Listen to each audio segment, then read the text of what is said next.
Quazi here. In today's video, I want to share with you a comprehensive training on how to shift your identity to become a completely new person, and a result of that, experience a completely different reality to the one that you've been experiencing. This is the exact system that's allowed me to manifest everything that I've ever wanted in my life, from quitting my soul-sucking corporate job to starting my own business and growing it to over $8 million, which allows me to spend more time with my wife and son and really just do what I love. All of this was possible because I didn't just focus on just taking action and doing the next strategy, but I was able to consciously reinvent myself to actually step into the identity of a successful entrepreneur. This training will leave no stone unturned. This video will be broken down into three main parts. First, you're going to learn how to shift into the new version of yourself via the mirror principle. Next, you're going to learn how to integrate your shadow side via a guided shadow work process. And finally, you're going to learn how to correctly visualize to shift into the sector of reality that actually contains the goal that you want to manifest. I can't wait for you to actually use this. So let's get started with the very first part, the mirror principle. The mirror of reality is dual in nature. Okay? The mirror of reality is dual. What does this mean? You'll notice that the mirror of reality has two sides. One side is the reflection, which is the physical reality that you're seeing, the material, the things that have already been manifested. So reflection is physical. And the other side, the image, is the metaphysical realm. What does that mean? Well, the metaphysical realm consists of our thoughts and feelings, or the potential, the space of every possible combination of reality that can be manifested. So with the mirror of reality right now, if you look at an actual mirror, you know there's a physical side to it, and there's also a non-physical side to it. Where does the non-physical side go? What are the limits of the non-physical side? It has no limit. It is infinite, right? So everything in our life that can be manifested, any potential reality that hasn't been experienced already, can be experienced in the next moment. It is all dependent on two main things, your thoughts and your feelings. The combination of your thought-feeling is what will manifest future moments. Now, there is a persistent illusion in reality. Because the reflection appears to be physical, we start to believe that the only way to change the physical is by physical action. And that's why you see all this talk of work harder, take massive action, fight, struggle, and then you'll get what you want. That is a force mindset, okay? There is two different ways, two different paradigms of existence. There's the force paradigm, where you try to take. It's a win-lose paradigm. And there's the power paradigm, which is a win-win, which is influencing rather than trying to control and manipulate every single outcome. So in this instance, the force versus power would kind of look like this. If I'm trying to manipulate physical reality to get what I want, let's say I want to start a business, I want to be wealthy, I want to get the relationship that I want, I'm going to go out and take as much action as possible without any consideration of the kind of frequency that I'm in, okay? Without any consideration of the thought-feeling combination, the thought-feeling conjunction that I'm putting out there, that I'm projecting, okay?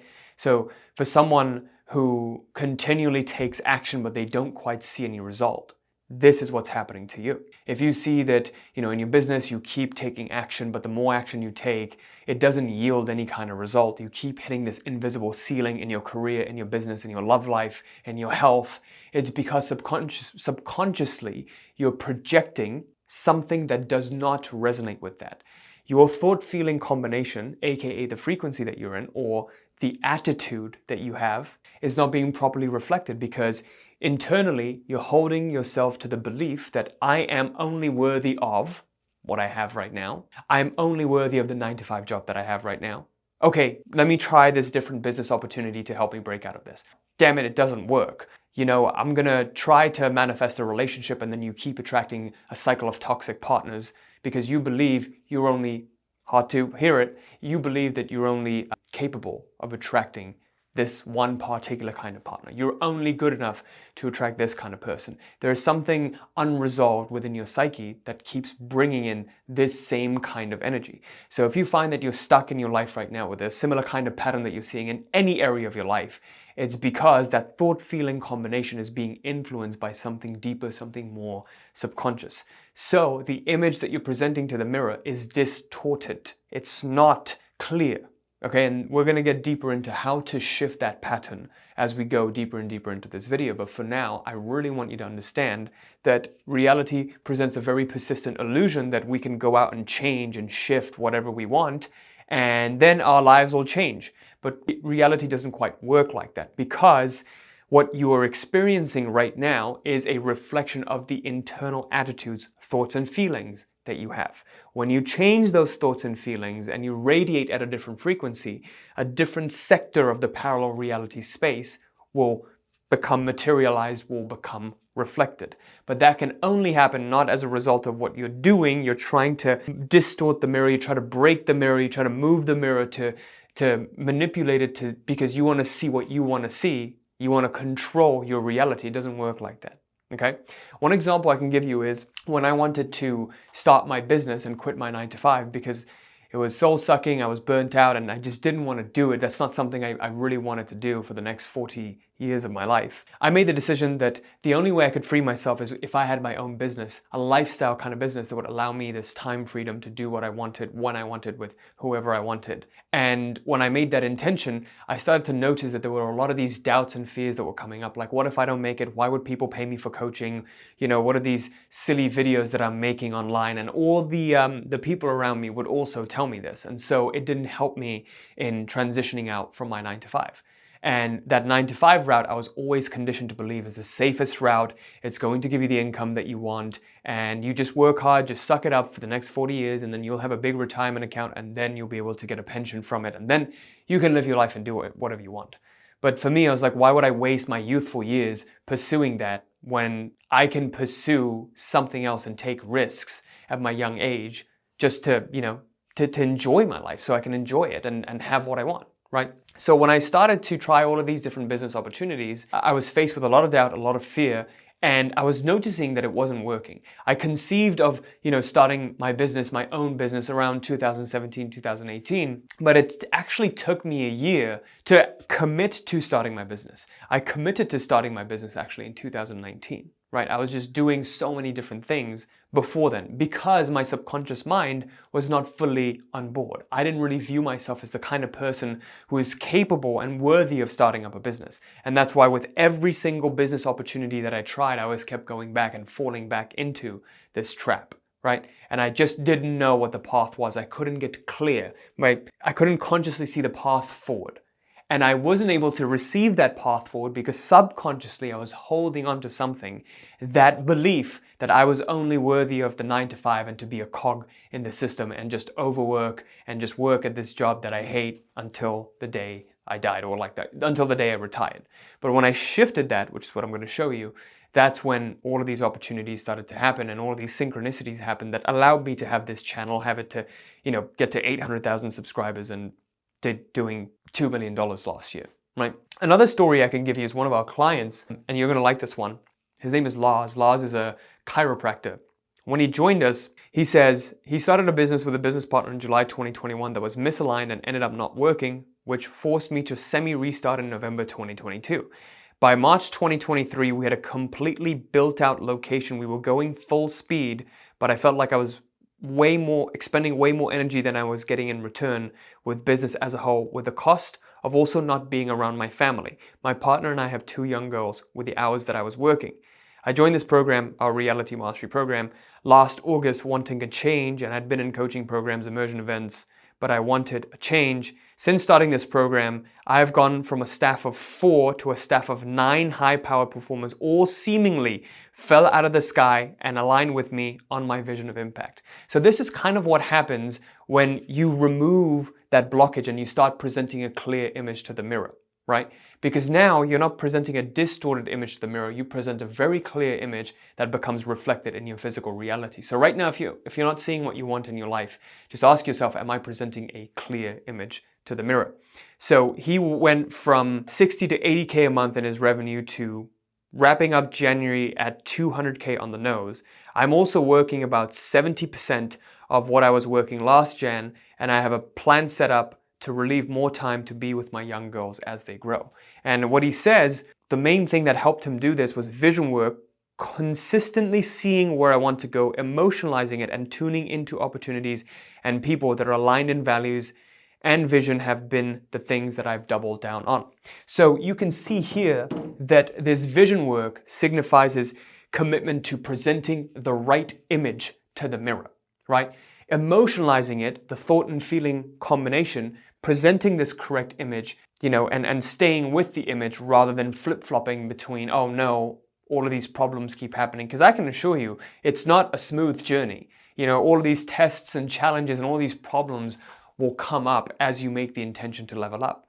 But what Lars was able to do was stay persistent. So one key thing I want you to take away from this law will be, do not try to control reality. Influence it instead.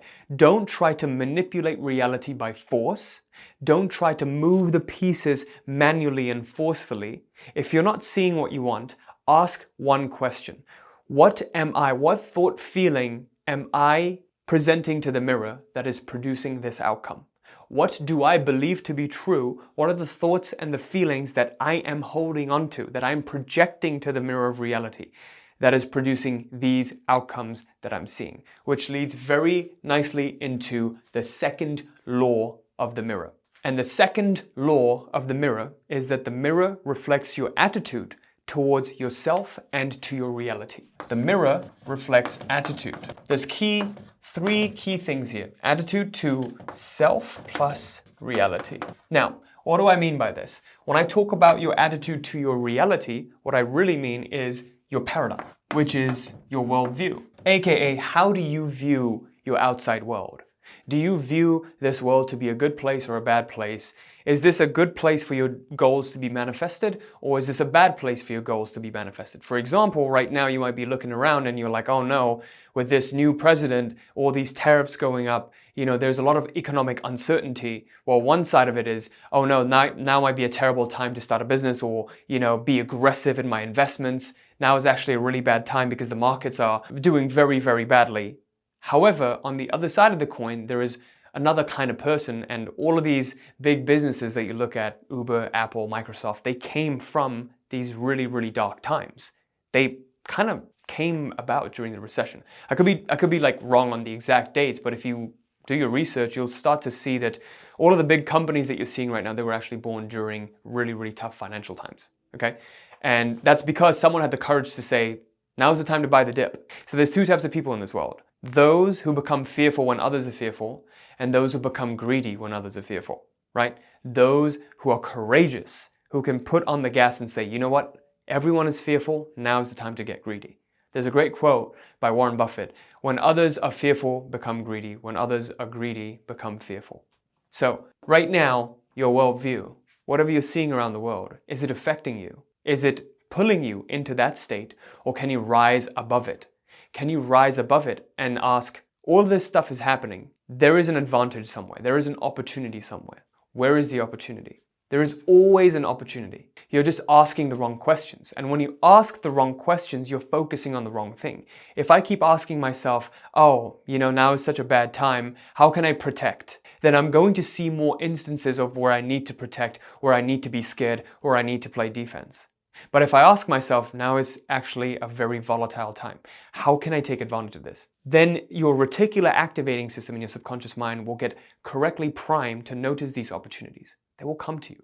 Kind of like it happened with Lars. The high-powered staff just fell out of nowhere. These things happen, unexplainable phenomena occur when you are correctly focused, when you're looking for the right thing. So the mirror reflects your attitude towards your reality, which is your worldview, and to yourself.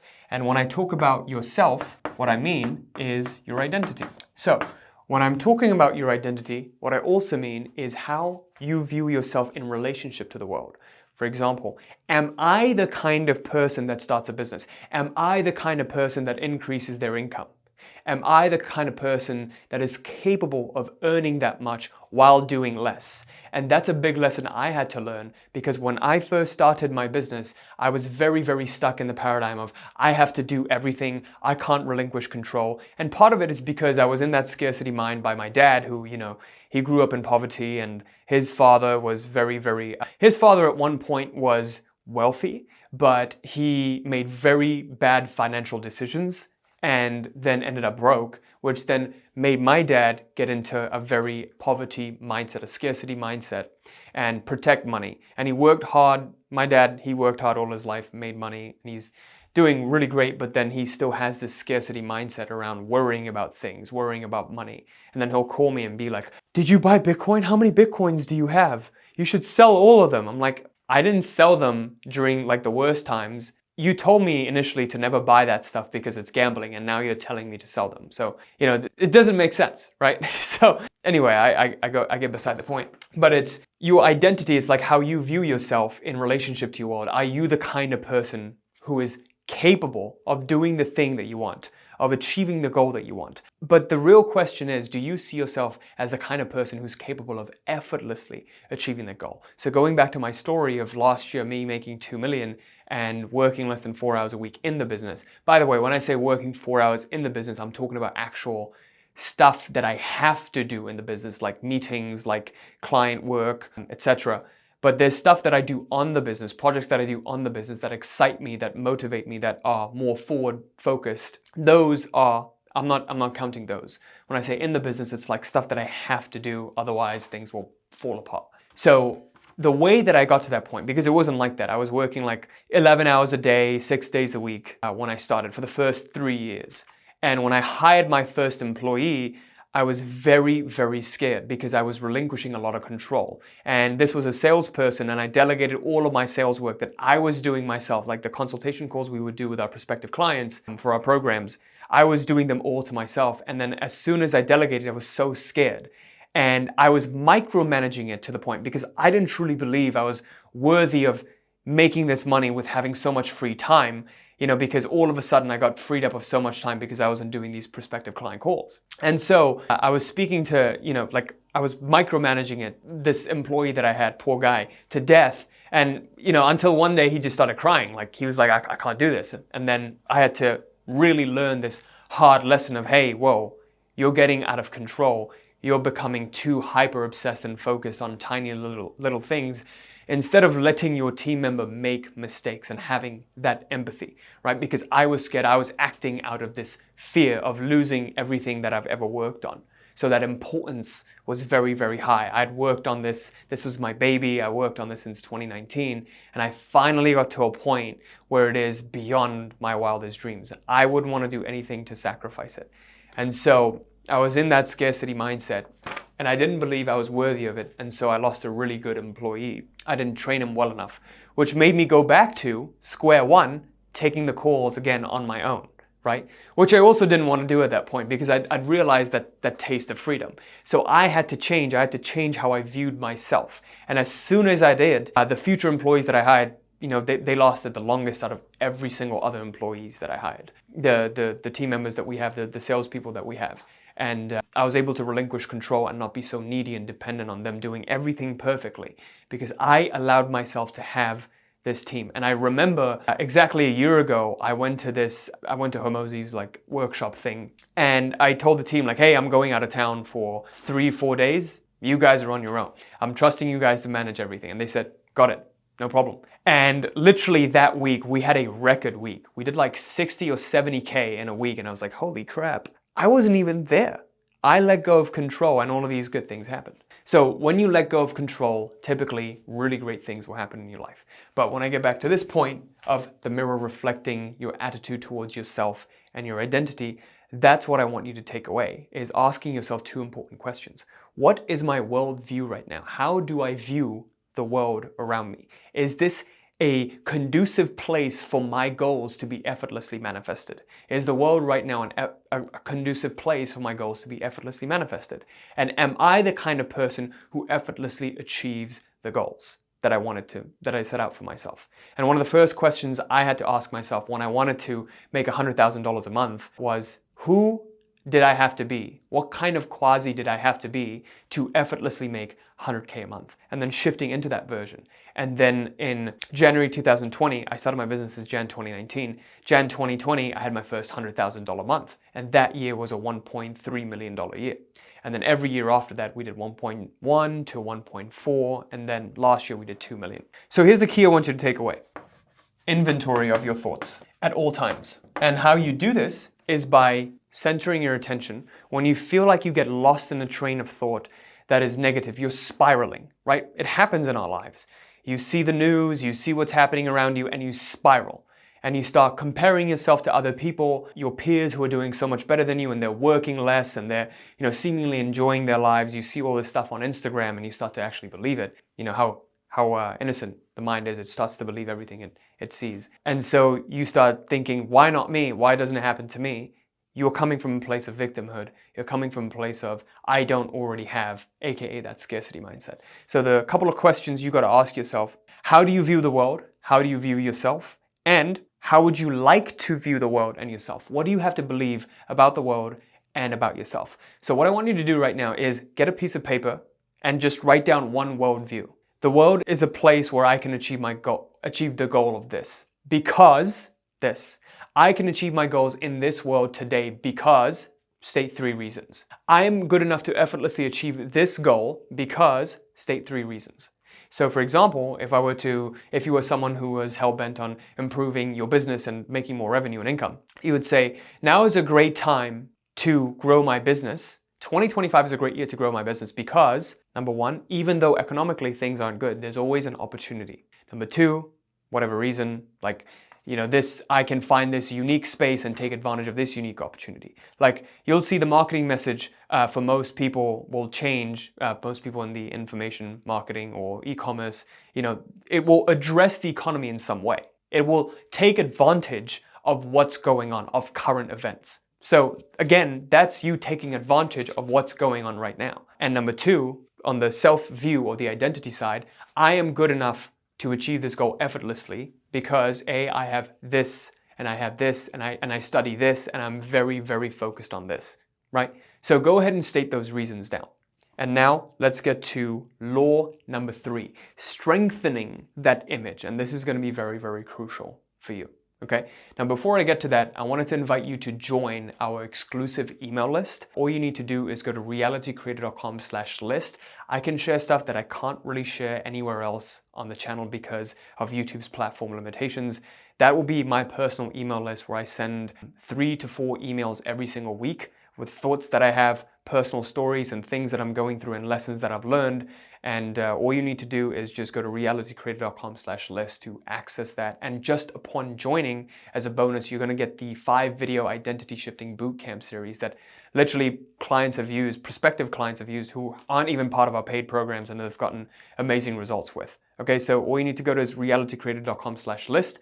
And let's return to law number 3, strengthening the image in the mirror. All right, now let's talk about strengthening the image in the mirror. Understand that the reflection that you're seeing, we are forming an image with a thought-feeling combination. What is thought and feeling? The unity of heart and mind.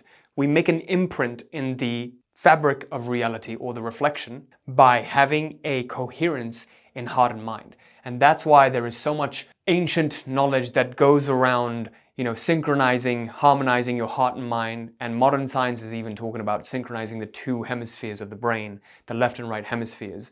So they're only starting to find this out right now, but the ancient sages knew this throughout the dawn of time. There is a very important thing that happens, a very powerful thing that happens when we successfully synchronize heart and mind together, when the heart and the mind work together. For most people, it's working in 2 different directions. They intellectually are clear about something, or they think they want something, but they feel they want something else, right? And it takes them in 2 different directions. And that's why you feel like you're lacking purpose in your life. You're going all over the place. You don't feel fulfilled. And every single day you wonder, like, what's meant for me? Is this it? Is this it? If that's the way that you're feeling, this is why. And this is why you can't find that sure thing that makes your life an actual vacation. And I've worked with over 1,500 clients. This is the number one thing, the number one problem that we see. It's because they're not presenting a clear image to the mirror. Okay? Why that happens is because of this phenomenon I like to call a lack of image clarity. Okay? Image clarity. Why this happens is because our minds go in one direction, hearts go in the other direction. For example, look at your attention right now. When you set a goal, why are you setting that goal in the first place? If you want to quit your job, what do you want instead? You want to quit your job, or you want to quit this job, or you want to stay at this job, but you don't want to work the hours. You're focusing on what you don't want. What do you want instead? What is wanted instead? I want to make 20K a month working 4 hours a week. I knew that when I started. I want to do a 4-hour work, because I remember reading 4-Hour Work Week by Tim Ferriss, and I was like, that is what I want. I 100% want that. Well, how much money do you want to make doing that? I'd love to make 20K a month. The reason you can't have what you want is because you've been programmed to feel guilty for wanting more in life, okay? For a lot of people, it's that religious guilt. You know, you've been raised in a Christian household maybe, or just in an immigrant mindset of like, you got to work hard to earn your place. That is the old way of living, the old programming. And you'll see a lot of, different generations have this kind of programming, but nowadays you see kids who do nothing and they make a shit ton of money. Why? Because they allow themselves to. They allow themselves to. They give themselves permission. They almost feel entitled to it. You have to feel entitled to your dream reality. Everything that you've ever wanted in your life, you have to feel entitled to it. If you don't feel entitled to it, you'll never have it. If you feel like you got to trade something to have it, then that's exactly what's going to happen. That's what the mirror of reality is going to reflect. I know a lot of people are going to be watching this and they're going to cringe and be like, oh, you're just teaching people to never work hard. That's not what I'm saying. There's a difference between working hard and loving the work that you do, that it doesn't feel hard anymore. You enjoy it. You wake up excited to do the work. I was working with one of our mastermind clients and he constantly tells me like, hey, I'm making these videos, but I feel like I'm making them to get an outcome. I need to do this to get there, right? Instead of, I love doing this. I enjoy doing this. And something great comes out of it. I enjoy that. I have fun doing that, right?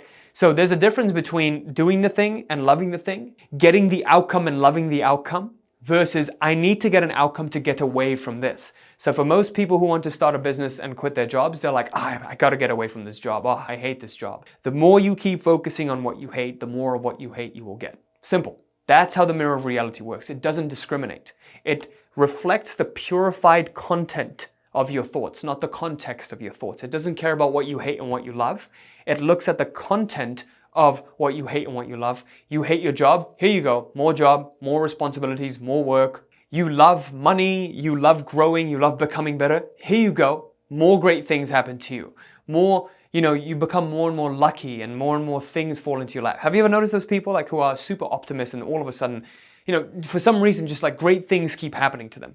Great things always happen to them. And you kind of think, oh, that's a little bit toxic because, you're just not being real. But for some people, they have resolved their inner traumas, if you will. They've done the shadow work. They've healed their inner child. And they have genuinely arrived at this place of optimism. And you can see in their lives that things just keep getting better and better year after year. And the reason you feel triggered by that is because you have something within you that's unresolved, right? And that's what brings this envy up, because you believe that you need to trade something, to give something, to get something. There is no such thing as a free lunch, right? They have all of these sayings, all of these great and stupid sayings that have just stuck around because they're catchy. Have you ever thought about sayings? Like they've just stuck around because they're catchy, not because they have actual merit to them. So be careful about what saying you're buying into, okay? So watch where your attention is. So for me, when I mentioned to you, when I wanted to quit my job and I wanted to go into business full time, I kept focusing on the misery of the job that I was in. And I kept focusing on every single business tactic I tried. I tried trading, I tried, drop shipping, I looked into affiliate marketing, and I could never fully go into it because I was like, oh, I hate this, I can't do this, I don't like this. And so I was never able to fully commit. The truth is, I would have been successful in any one of those. If I truly, truly committed, I would have 100% succeeded in any single one of those opportunities. But I didn't enjoy them, and I was looking at them as a means to an end, as opposed to enjoying growing in affiliate marketing or trading and then making money and just becoming better and better every single day. But with YouTube, I could focus on that. I was focusing on becoming a better communicator every time I made a video. I was focusing on, attracting more of the right clientele to me. I was focusing on sharing the right message. I was focusing on having these epiphanies and being able to convey them in a crazy mad scientist kind of way with all these diagrams, etc. I was focusing on the chalkboard and being an educator, so I was focusing on these things. I was taking pride in these things, and truly I had programmed myself to feel entitled to the things that I want. And I have this music teacher, I talk to her all the time, and she constantly tells me like, hey, I'm working on like growing my business. What piece of advice would you have for me? And she was raised in a religious household, and she was raised to view money as evil, right? And so she was like, oh, I actually kind of want to make money, but it's not noble to want money. And I was like, screw that. Love money. It's great. Money is wonderful. It blesses your life. You should want to be rich. Being rich is your birthright. It's amazing to be rich. Why would you want to be poor? Why would you, why do you believe that it's noble to be poor and struggling? Why? It's not serving you anyway. You could be rich and humble if you wanted. If humility is your big thing, you could be rich and then you could be humble. My biggest pet peeve was, and this is because that's what I was embodying, was people who would shit on wealthier people when they were poor, when they had no experience of what it's like to be wealthy, to be on the other side. You can only do that once you've made wealth and you're like, you know what? I've done it. It's actually not that fulfilling. Like, making more money isn't fulfilling. What is fulfilling is what money allows you to do, what you can do with it.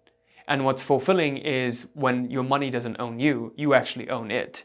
And if you lost it all, you wouldn't care. That's true freedom, right? So a lot of people talk about like, oh, when I was poor, like a lot of wealthy people talk about that. Like when I was, starting up and I didn't have a lot of these things, life was a lot easier for you because you've built your success unconsciously. That's why you're suffering your success. Whatever you build unconsciously, you will suffer. If you build your success consciously, you will always enjoy it because you've built it, and you will always be able to replicate it. You will never be afraid. You will never live in fear.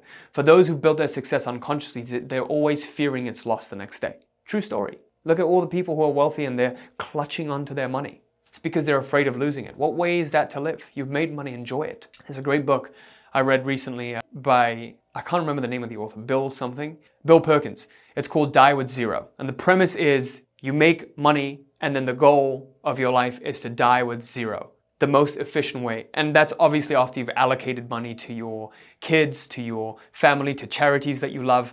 After that, you should die with zero because that's the path of highest efficiency. You die with zero. And on his 40th birthday, he must have spent like, a couple $100,000 booking out this hotel in the Caribbean and flying out all of his friends. That's what money's meant for, to trade it for experiences like those, right? I get beside the point. So that's what I was focusing on that kept me stuck for a very long time. I was presenting an unclear image. My heart was in one place, my mind was in other, right? So in my heart, I genuinely hated the 9-to-5, and I kept focusing on that unconsciously, while consciously I thought I wanted to get away from the 9-to-5 and start my own business. Well, I could have started a business and it could have been worse than my 9-to-5, right? It could have been even more work. And then I would have, begged to go back to that 9-to-5, right? So a lot of people do that, by the way. They start businesses that make them work even harder, and they basically sell their souls to their businesses. So you have to become very, very clear about the image that you're projecting or presenting to the mirror.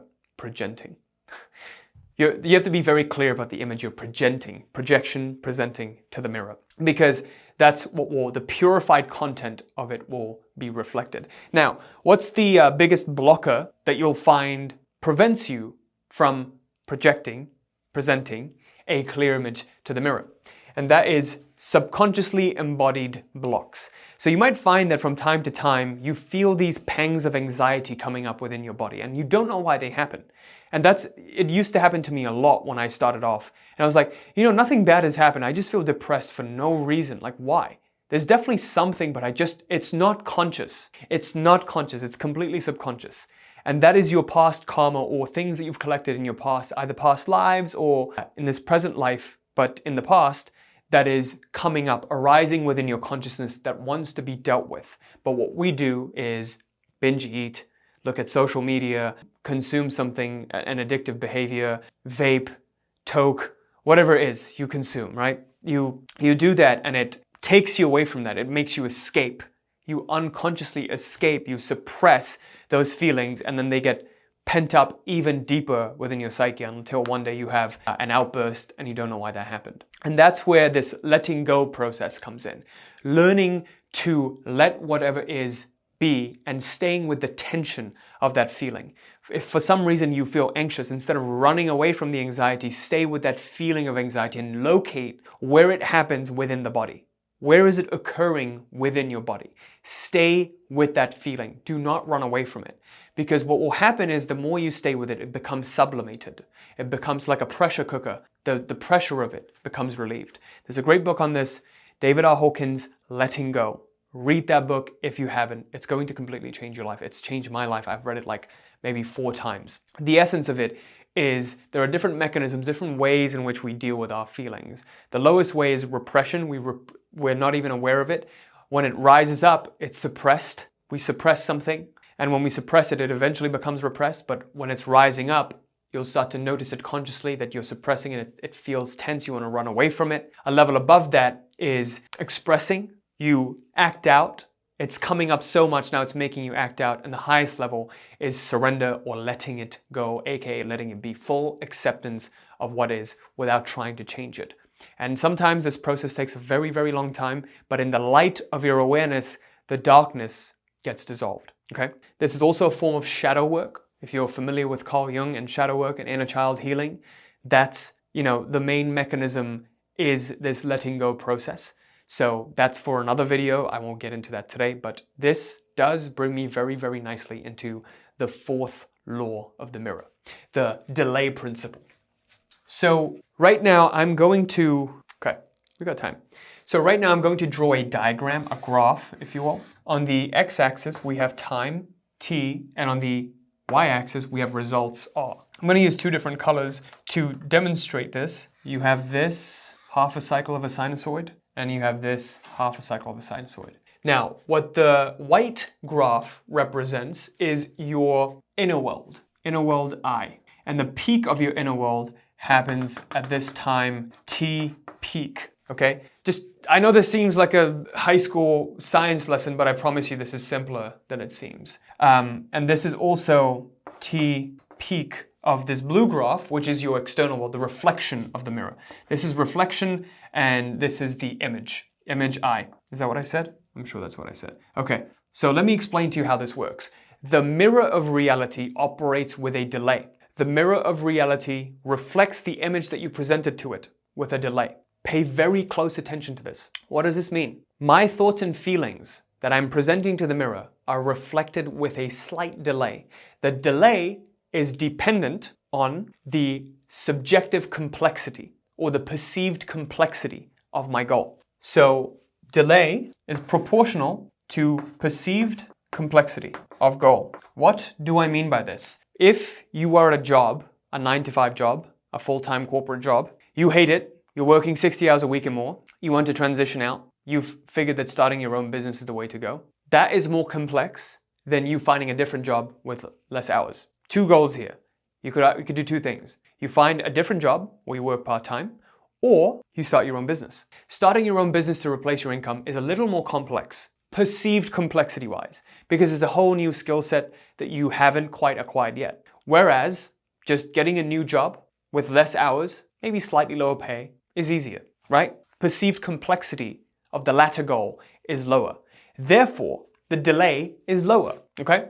So now, if reality is reflected with a delay, if we look at a reasonably complex goal, let's say Quazi wants to start his own business to get him freedom and get him away from that 9-to-5 that makes him very, very unhappy.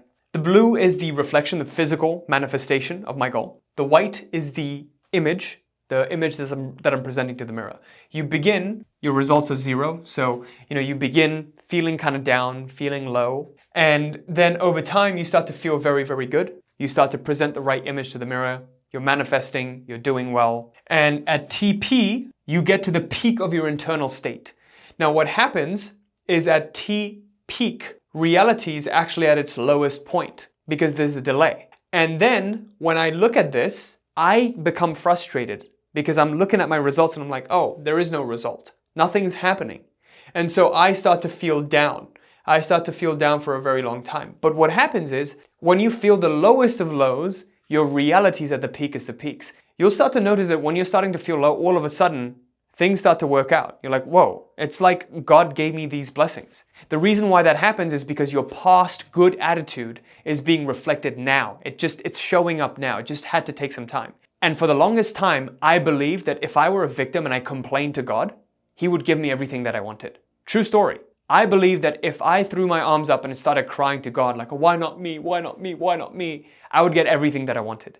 But what was happening was I was flip-flopping. I was oscillating between these two states of elation, depression, elation, depression. And my elated states were being reflected with a delay. Craziest thing ever. And then I started to notice how up and down my life was. One day I would feel great, next day I would feel low, and then I would feel great and I would feel low. I would start to look at what's happening and what's not happening, and it would make me feel very, very sad. It's like, why isn't it happening? Why isn't the business working? Why can't I make the money that I want to make to help me quit, to help me sustain myself and grow, etc. And that's exactly why that happened, because I was flip-flopping every single area of my life, dating, health, etc. And this is why that happens, because there is a delay. So the mirror of reality operates with a delay. What does this mean? The image that you present to the mirror, you must hold it. Stay with the image. Be persistent and consistent in the image that you present. Law number 3 taught us to be consistent with the image that we present.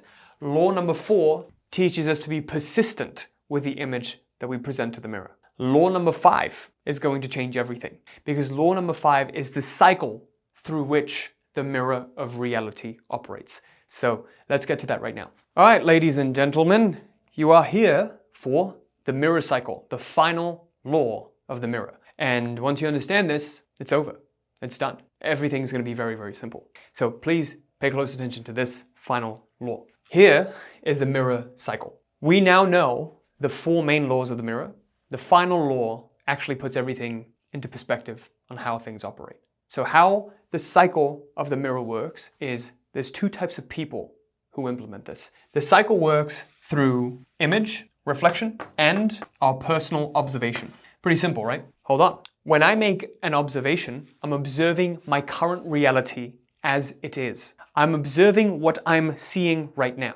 So there's a cycle that this operates. It just depends on where we start the process in the cycle. There is a start point for true creators of their reality, the wizards, and there's a start point for the puppets who fall slave to the effect. Wizards are at the cause and not the effect. Puppets are at the effect and not the cause. If you're not seeing the kind of results that you want in your life, and you're seeing that bad things are getting compounded and bad thing after bad thing keeps happening, this is why, okay? So let's begin with the cycle for puppets. People who are at the effect, the mercy of their reality, and not at the cause. I was a puppet. That's why I experienced this. That's why I struggled for the longest time. Still happens to me from time to time, but these are reminders that I need to give to myself. So for the puppet, they begin at observation. They look at the current state of their reality, which, by the way, are delayed reflections of past attitudes. If you're looking at your reality right now, you're working at a job you hate, hours that you hate, sure, you're making good money, but you don't get to spend time with your family. You don't get to do what you love to do. You're working in a business and you can't see your way out of this business. You observe your current reality. You're like, oh, I hate this. That forms the basis for your image. You present that image to the mirror. I hate these long hours. I hate this business. I hate this job. I can't believe I'm working so much. I'm burning out. I can't see a way out. I'm hitting this ceiling. You present that image to the mirror. What does the image do? It reflects this. It says, oh, you're burnt out? Okay, you're burnt out. Working 60-hour weeks and you hate the hours that you work. Here are more hours that you're going to hate working. Here you go. Here's more of what you've already expected. And then when they get more, they observe that reflection. They're like, oh man, nothing's changing. I'm still stuck here. I can't believe it's been 15 years and I'm still stuck in this situation. I can't believe things have just stagnated for me and things are just getting worse. I just can't seem to see a way out of it. And then this whole cycle repeats again. Now, if I were to flip that and show you how it works for wizards, people who take advantage of this, they manipulate this cycle for their own gain, which is what I want you to do. This is what it looks like for them. They begin by consciously choosing the image. They ignore their current reality. They turn away from the world. Be in the world, not of it. Don't be products of the world. They're at the cause and not the effect. So they choose consciously the image they want to present. Just like I did, that allowed me to break free. I am the kind of person who works 4 hours a week and makes $1 million a year. The world is the right place for me to work 4 hours a week and make $1 million per year. Okay, if that's what you say, then I'll reflect that. Mirror of reality reflects this. Tiny reflections, right? Initially tiny reflections. A video getting a lot of views, a video getting good comments, someone reaching out saying, I love your stuff, it's amazing. What does the wizard do? The wizard is building a new reality. When you're constructing a new reality, what do? You stack the confirmations. You show your mind that this is true, this is real. You start to surround yourself with people in other programs or other communities, other masterminds. You invest in yourself. You start to look at these other people who are making $100,000 a month, $500,000 a month, $1 million $1 million a month, $5 million a month. You're like, holy shit, I'm only trying to make a pesky $100,000 a month. Here's people making $1 million a month. This is nothing. Piece of cake. You look at these proofs and you're like, I can do it too. So then that becomes your observation point. So you see how I flip the cycle? Instead of starting at observation and observing my current reality, I'm beginning with the image that I want to choose. And then I look at what I want to see. I become very biased. Every single successful person, every single billionaire, millionaire that you know of has done this. They only see what they want to see. They're very biased. They have a very strong sense of reality. They do this. They look at what they want to see. And that's it. And you might hate them. Some of the richest people, you might hate Trump, you might hate Musk and Bill Gates and Jeff Bezos. Like, you might hate all those guys, but something they're doing has allowed them to have an immense amount of influence. How can we do it too? How can we take advantage of that so we can create our lives and break free from the system that was designed to enslave us? This is how. Be at the cause and not the effect. So here's the key I want you to take away from this, and this took me a really, really, really long time to figure out. Stop peeking. Stop peeking at the reflection. Stay with the image until the reflection becomes so bright it knocks you out. What most people do is they work on the image. They're like, did it happen? Oh man, it didn't happen yet. When you do that, what are you doing? You're assuming the possibility that it doesn't happen. There is a very deep principle of reality that scientists have just figured out very recently, maybe last 80 years, which is somewhat recent. The uncertainty principle. Before I observe a phenomenon, it exists in both of the states. It's in a state of quantum superposition, right? It both exists and doesn't exist at the same time. If you're trying to manifest an outcome, before you check whether it's happening or not, it both is and it isn't. But the moment you check, something materializes. Don't check. Don't keep checking. Let it knock on your door and say, I'm here. You've been working on me for a while, I'm here. So stay with it in your internal world and make it so real that it has to show up to your door. That's it. If you look at the most successful people and the sport I can give you a really great example of is golf. When they get to the end, most golfers, they don't incessantly check the scoreboard. They just focus on their game. They just focus on their game and shooting the best score they can. The moment you take your eye off the game and you start focusing on the score, what happens? You assume there's a possibility that you lose. You get what you prepare for. If you prepare for failure, you're going to get failure. Have you seen this? People are like, oh, I got to prepare, times are tough. That's what you're going to get. Be prepared for failure, but do not continually expend so much energy preparing for failure. Be prepared for it when it happens. Do not let it take your emotional energy. Do not let it influence your attitude. Okay, now that you understand the mirror principle, the next step is to learn how to release the energy of the old self so it doesn't subconsciously sabotage you. Now, in order to do this, we need to learn how to integrate the shadow self into our higher self. So let's jump right into shadow work. To begin with, what I want you to understand is that every single one of us, we all possess a dark side or a shadow side to each and every single one of us. How you deal with your dark side determines how your life turns out, whether or not you're going to be successful, whether or not you're going to live the life that you want to live. To give you an example to demonstrate this point, a few months ago, I was having dinner with a very good friend of mine, and he was a very successful real estate investor, telling me how, I feel so dialed this year, everything's going great. But then all of a sudden, I just get these negative thoughts. And so I ask him, how do you deal with these negative thoughts? He's like, oh, well, I just stuff them out and, put them to the side, and I just try to focus on the positive. And I told him, therein lies the problem. That's where the problem is, because you're not properly dealing with them. So the big misconception people have is that having negative thoughts is bad, right? Especially when you get into this personal development journey, you start to think, oh, having negative thoughts is a bad thing. A very long time ago, I learned that the desire to have positive thoughts itself is a negative experience. I remember reading this book by Mark Manson. He was talking about this in the book called Subtle Art of Not Giving a Fuck. And that's always stayed with me for a very, very long time. Because when we try to desire the positive, that itself is a negative experience within our psyche. So that's what Carl Jung really talked about. Learning how to properly deal with the shadow self. And the very first time I was introduced to my shadow self was when I was 4 years old. And I remember one day just getting these very, very negative thoughts. At the time, my parents traveled a lot. One day, I just had this negative thought of, what if my parents have like a plane crash and die? What's going to happen then? And that thought just kept recurring. And every time it came up, I just tried to push it away, push it away. I just didn't know how to deal with it.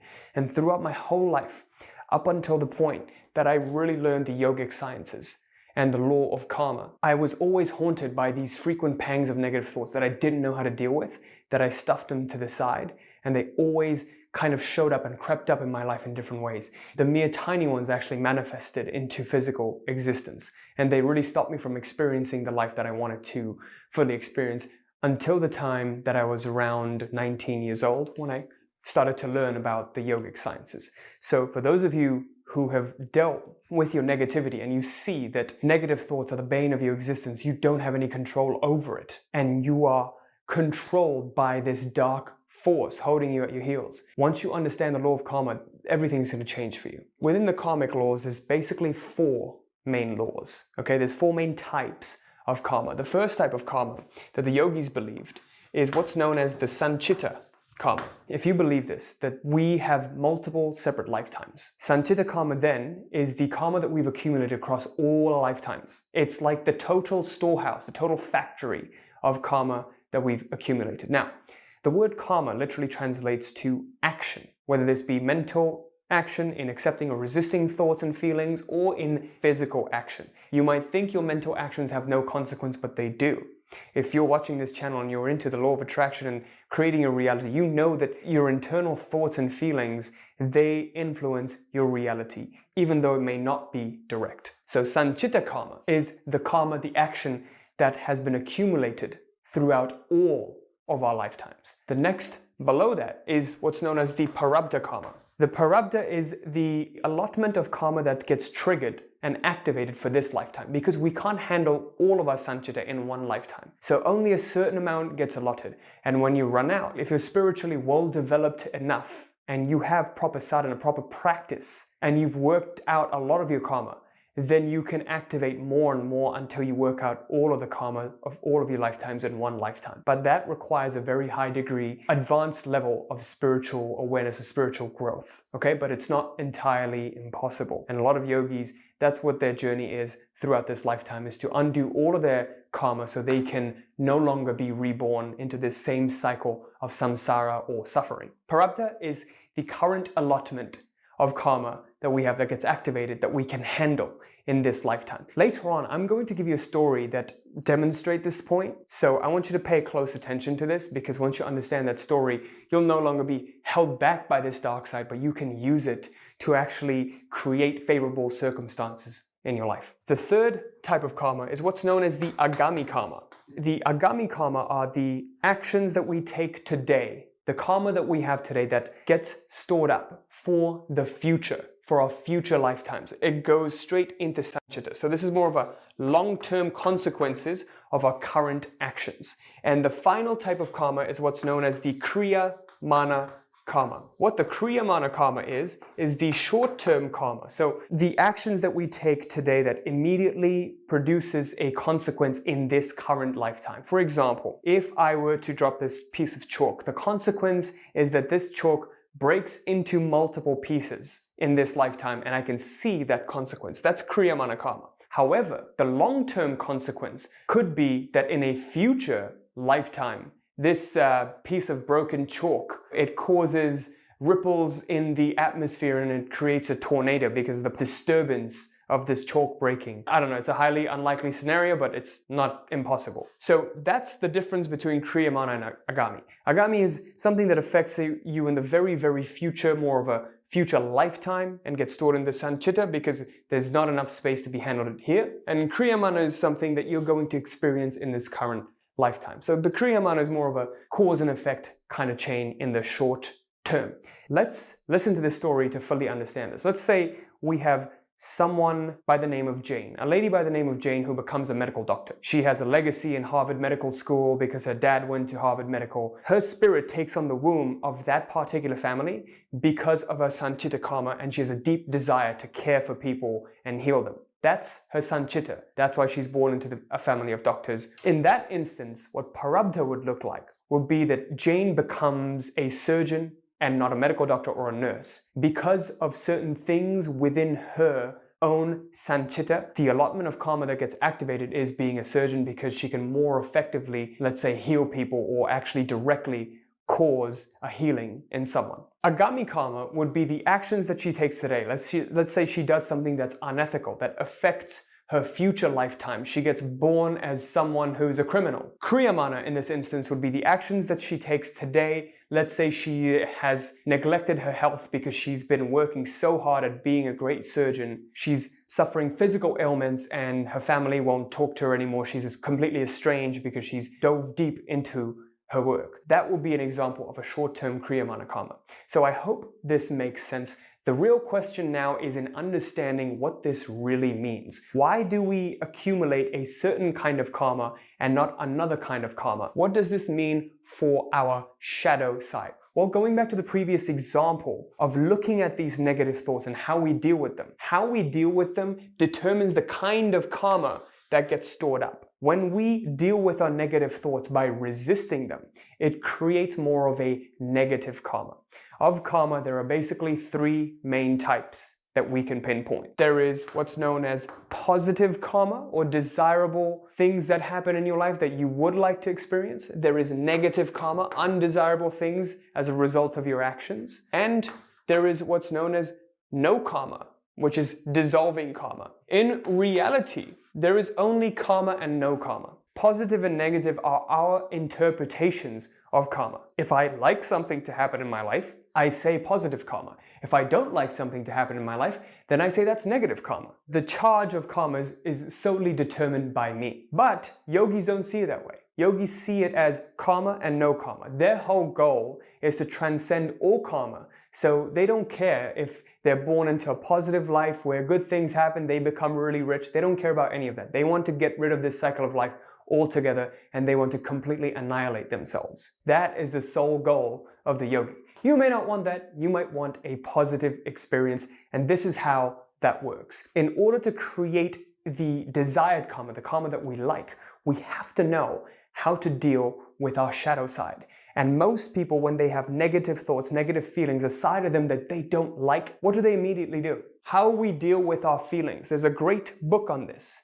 It's called Letting Go by David R. Hawkins. I've read it 4 or 5 times over the past 5 years, so I read it once a year. But in this book, he outlines a mechanism for dealing with our feelings properly, but he also shares with us different ways in which we do handle our feelings that create more karma. At the lowest level, what happens is once we've suppressed our feelings so much, they become repressed feelings. This can be our shadow side or our unconscious side that we're not fully aware of. A level above that, how we deal with our feelings, is through suppression. Okay? This is conscious.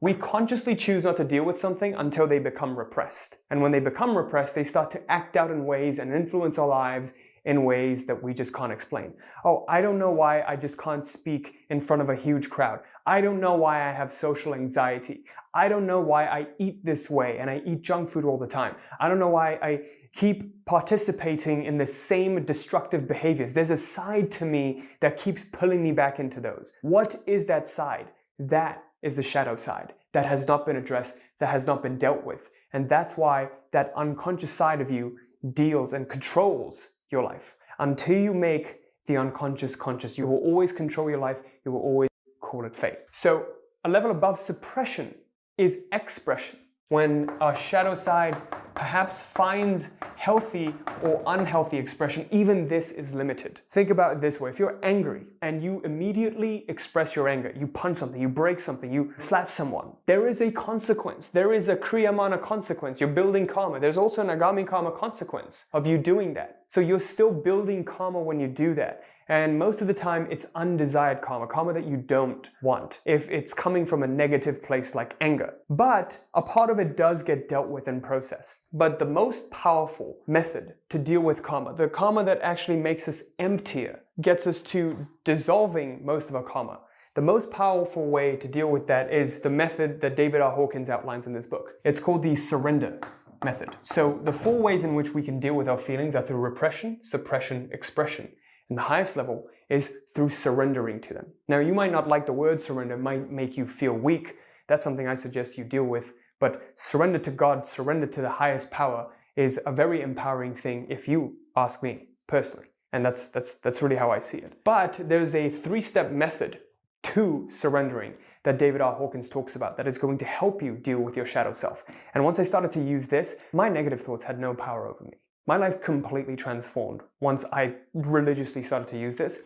And I've coached over 1,000 clients, every single one of them, once they learn to deal with this shadow side of them and perform this method of letting go properly. Because there is an improper way to do this. So I'm going to show you how to do it properly where you don't build up more and more karma or undesired karma at the very least. The 3-step process to letting go is as follows.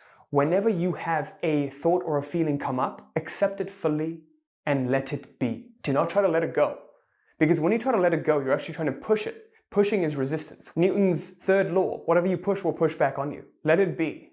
When you let it be, you let your guard down, you open yourself, and the karma that needed to be worked out has now space to be worked out. It can move through you and pass through you. Sure, it's going to be uncomfortable, but it's kind of like working through a sickness. I don't know if you've ever been burnt out. But if you've worked so hard and you've tried to suppress everything for a very long time, finally when you take a vacation, your body gets sick. I've had so many friends who that has happened to. Personally, I can say I'm grateful that's never happened to me because I've learned this method and I know how to deal with my feelings, or at least I think I do. But this has majorly changed my life. And I've only seen ease and freedom in my life because of being able to fully utilize this letting go method. The second step is to focus on the underlying feeling of that shadow, not the thought that comes up. The thought is the illusion. One feeling causes 1,000 different thoughts. Every single thought that you have is trying to justify the presence of a feeling. If you feel anxious, you try to justify why you feel anxious by a multitude of thoughts. Oh, I feel anxious because of this bill and of this customer that's dissatisfied, or this thing that's happened to me online, this negative review that I got. It's trying to justify the presence of that feeling of anxiousness and fear. Focus on the feeling. Focus on letting the feeling be. And once you do that, you'll see like a pressure cooker. You're going to get lighter and lighter. You just focus in on the feeling and you let it be. You say, I allow it to exist. So in the case of my friend, who was the real estate investor, and he had that negative thought, what was the underlying feeling? What if I don't become successful with my real estate investing? What if I fail? And remember, every single fear or negative emotion, it all arises from the fear of death. The ego believes that in order to survive, it needs to be fearful, it needs to be angry, it needs to be anxious. And so it convinces you to continually feel this way because it's keeping the ego alive. That's the greatest lie we've been told. We justify ourselves that we need to feel this way in order to survive. We need to feel desire, otherwise we won't want things. Is that really true? I don't know. I don't really think that's true. That's the illusion that we believe, that the illusion of separateness. When you dissolve your karma, you become one with the greatest source of creation. The third and final step is to get into the witness mode, where you completely observe and watch. You just observe and watch this play happening, this feeling, how one feeling evolves into another feeling. You're not it, you're not the feeling, you're simply watching it. You're watching the body feel the feeling, you're watching the mind think the thought.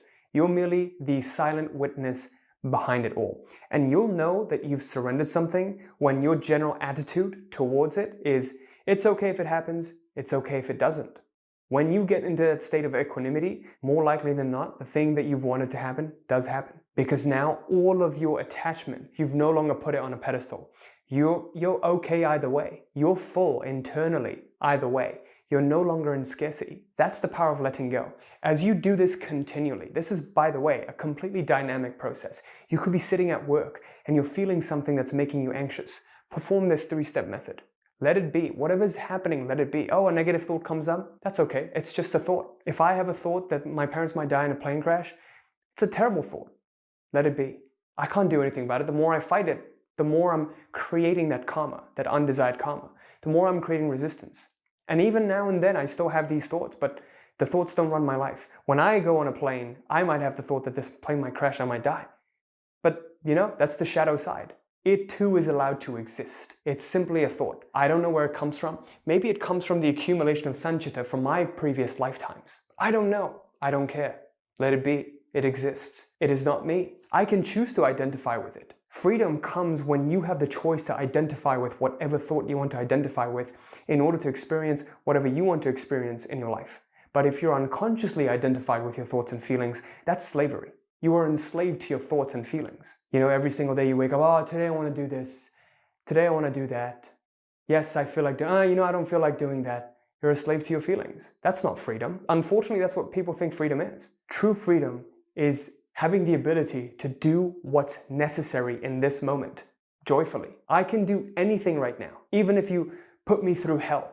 It's funny, there's a story about the Buddha. Everyone during that time, they wanted to go to heaven. They would come to the Buddha and say, I want to go to heaven, I want to go to heaven. And he was like, what's all this fuss about heaven? Forget heaven. I don't want to go to heaven. Send me to hell. I'm great within me. I'm so perfect and still within me. It doesn't matter where you send me. Anyway, I'm going to be free. Be like the Buddha. When you can have true internal freedom, it doesn't matter what's happening outside of you. You're bulletproof. You're untouchable. It doesn't matter. Everything could be falling apart. Sure, it doesn't feel great, but that feeling too is not you because you're completely surrendered. Whatever's happening, life is going to take care of you. And more often than not, when you do this, life does take care of you because you don't sabotage. You don't get in your way. And so as you do this more and more, your cup gets emptier and emptier. When your cup gets emptier and emptier, you have the choice to fill it up with the thing that you want to fill it up with. And this is the conscious creation of that positive karma. And so you could experience the life that you want to create, which is your positive karma. Okay, cool. Now that you've learned how to do shadow work, the final step is to learn how to visualize correctly. There are a lot of misconceptions on how to visualize, but in this section, you're going to learn 3 advanced visualization techniques that will allow you to shift into the sector of reality that actually contains the goal that you want. And then, step by step, propel reality to move towards what you actually want. So with that, let's get right into it. Let's get started with the very first visualization protocol, which is visualizing the goal. So before I get deep into visualizing the goal, we have to understand why visualization is so powerful. There's a talk of many different techniques. People do tons of different techniques, Ho'oponopono, affirmations, certain kinds of visualization, but I found this one way of visualizing to be the most effective after having tried out a myriad of different techniques. I've been in this and just on my journey for over the last decade, and I've started to notice that there's a lot of good things and a lot of things that don't really work. And I'm not saying it to knock on any kind of technique or method, but what I'm really saying is you need to stop focusing on techniques and start focusing on principles. A technique is a hack, it's a manipulation to try and get you something that you want. Typically, when someone is implementing a technique, they're doing it from a deep place of scarcity and trying to fill that void. But the place of being that it's coming from is that place of scarcity. Like, I'm in scarcity and I want to do this hack to get out of scarcity.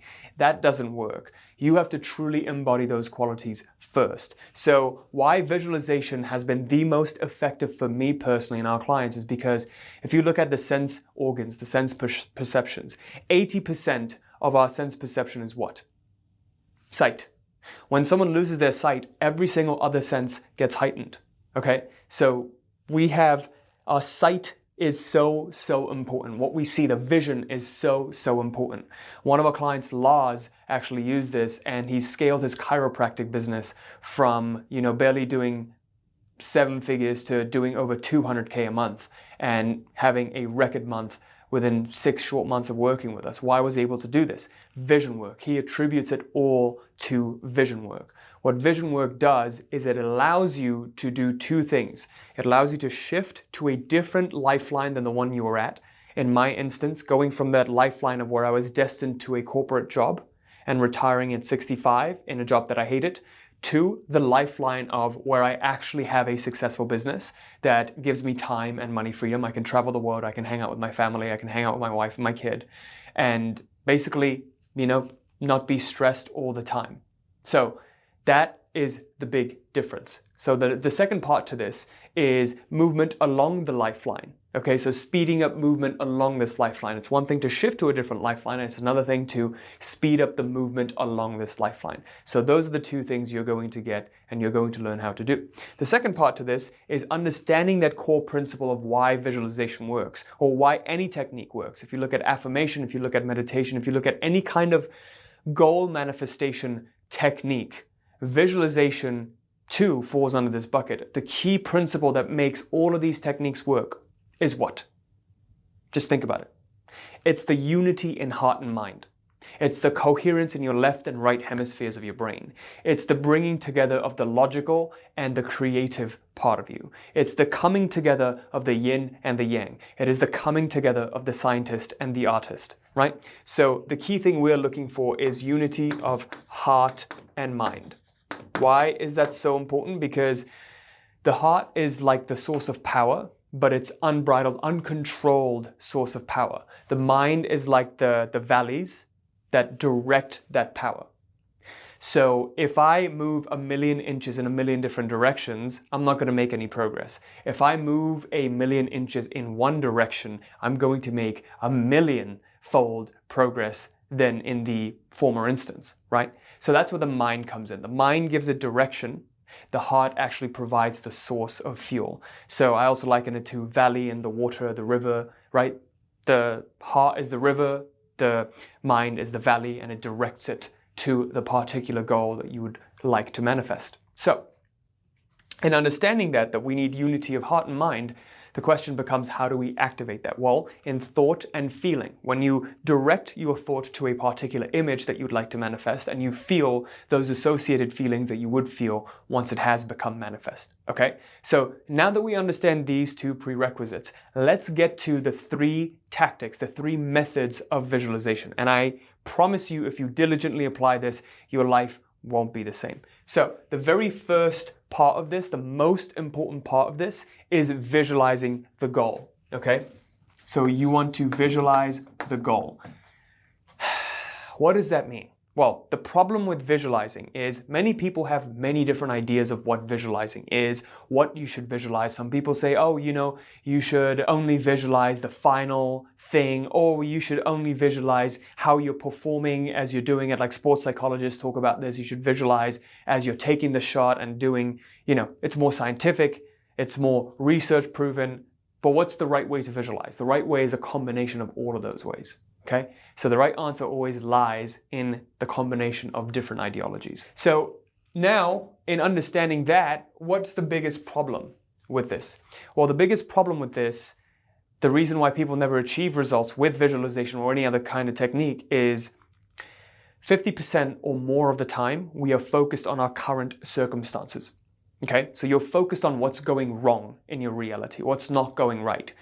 So if you want to manifest something that's very different from what it is you're trying to manifest, let's say you're trying to increase your business income or just income in general, right? You're trying to be a successful trader, you're trying to see trades go well. Maybe you're trying to, publish a book, getting a book out there, but then you keep focusing on all of the reasons why you can't do it, right? You keep focusing on all of the reasons why you're a failure and all of the things that have happened in the past that have proven that you're a failure.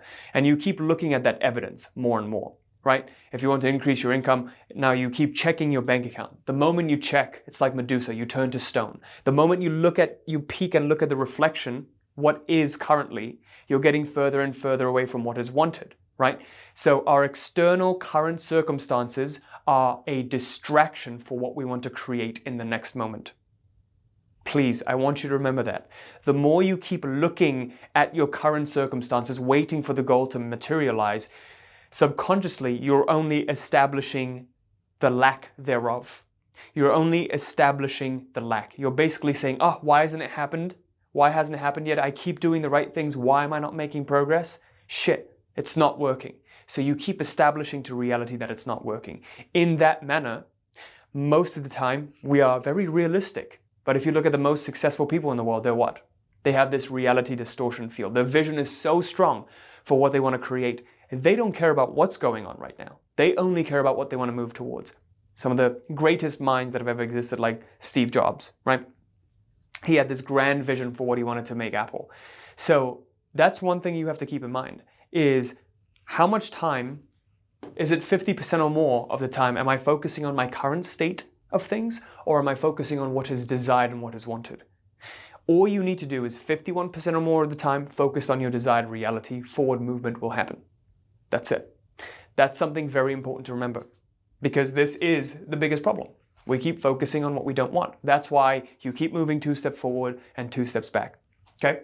Now, what does visualizing the goal do? And what is visualizing the goal, you may wonder? Well, visualizing the goal is simply focusing on the goal as though it is already manifested. What does life look like once the goal has been manifest? That's it. Everything that you've ever wanted, if it has come to life, what does life look like? What does it feel like? Okay, so I'll give you an example. When I was about to, so let's say in 2017, 2018, when I read books like Think and Grow Rich by Napoleon Hill, I read Outwitting the Devil, and all of those books, learning about visualization taught me that I have to focus on what life looks like once the goal has been manifest.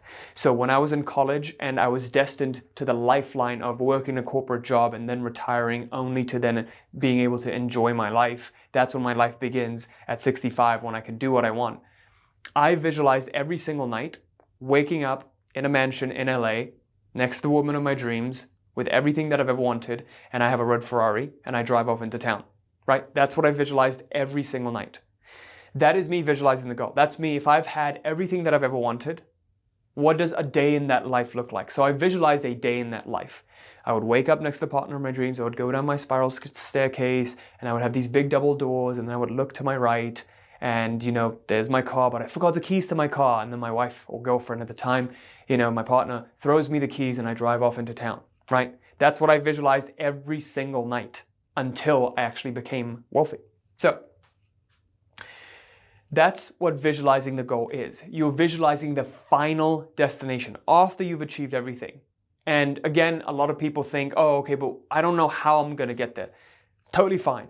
Don't even fucking worry about that. Don't worry about how you're going to get what you're going to get. Because I didn't know how I was going to become wealthy and amass all that wealth. I didn't know what I was doing for work. Those parts were unclear. So stop focusing on what's not immediately clear to you. What is clear to you is all of those things that you want.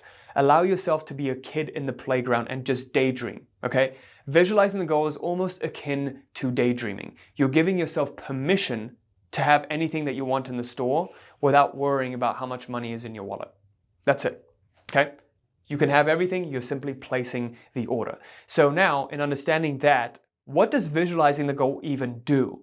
If we look at the quantum space, if we look at the quantum field, and we wonder, what does visualizing the goal even do? Well, this is what it does. It makes a shift in the lifeline.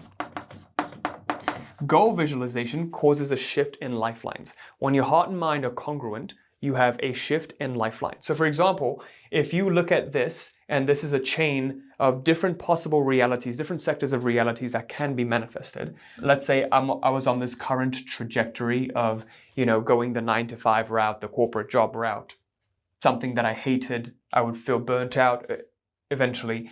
So this is my current, and I'm naturally following this 9-to-5 path, right?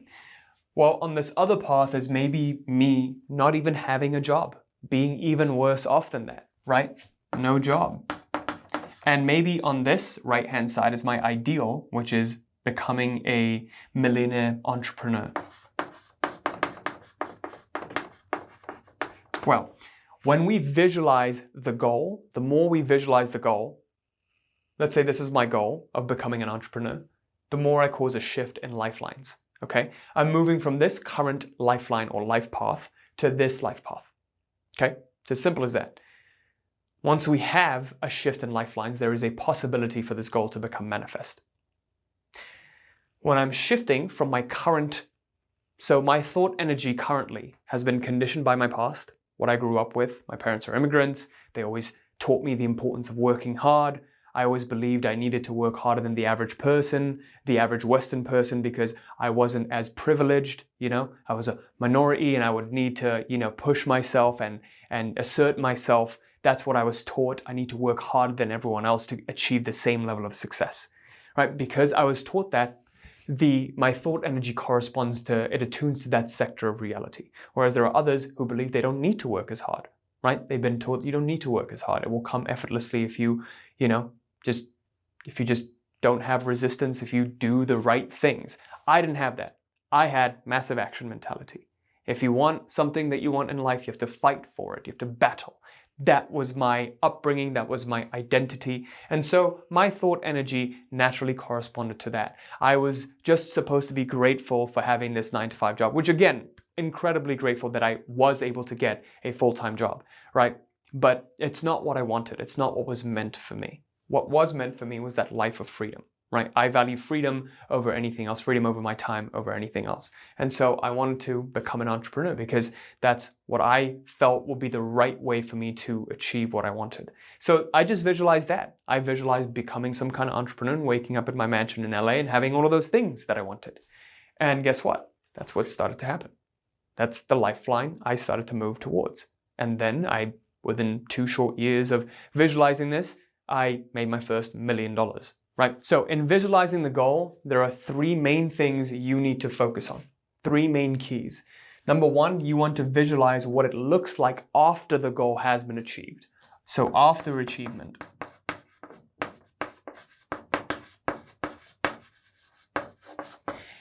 Number 2, you have to focus on different scenes because you'll grow tired of that same scene. So one of the scenes that I had was waking up in the mansion in LA, but I focused on after I've achieved this, what are some other scenes that I could have? Well, I was at the coffee shop with my friends. I was taking a cruise with my family and I was able to bring all of them because I could afford to do that, so multiple scenes. Because remember, you're creating your own world. Visualize multiple scenes. And another important part to this is timing, when you visualize. And I would do this every night before bed. Kind of like Neville Goddard talked about, the feeling of the wish fulfilled. Visualizing before bed, right as you fall asleep. Why? Because right around that time, 5 minutes before you fall asleep, when you become very, very drowsy, you reach this brainwave state called alpha brainwave. Okay? You have an abundance of alpha brainwaves. Your brainwaves slow down from beta to alpha. Alpha is the bridge between the conscious and the unconscious, the subconscious. Okay? So when we get to those alpha brainwave states, it's much easier to program new ideas to impress the subconscious mind, which then goes into the unconscious, which controls over 95% of a whole being. Okay? So you want to visualize at night. I guess there are 4 things now. The third thing is you want to visualize who it is that's experiencing that. So you get a feel for who you're being once you're achieving this goal. So visualizing the identity or the person. Why? Why is it so important? Well, remember, we talked about the heart and the mind. What, why, and who. If we get what, why, and who congruent, the how and when will show itself. So for a lot of you who are watching this right now, maybe you feel like you are going in a life path that you don't want. You know very clearly what you don't want, but you don't know what you do want. You're unclear, you're lacking clarity. Well, that clarity will come to you just like it did to me once you just give yourself permission to visualize the goal. Well, what was the outcome of me visualizing this goal of waking up in LA and like having all those things that I wanted? I met 2 people in college, 2 of my friends in college who were YouTubers, and they were making 10, 20K a month. Back when you were 19, 20, you're making 20K a month, you're practically a millionaire, right? So they were doing that, and I was like, oh, I feel called to start a YouTube channel.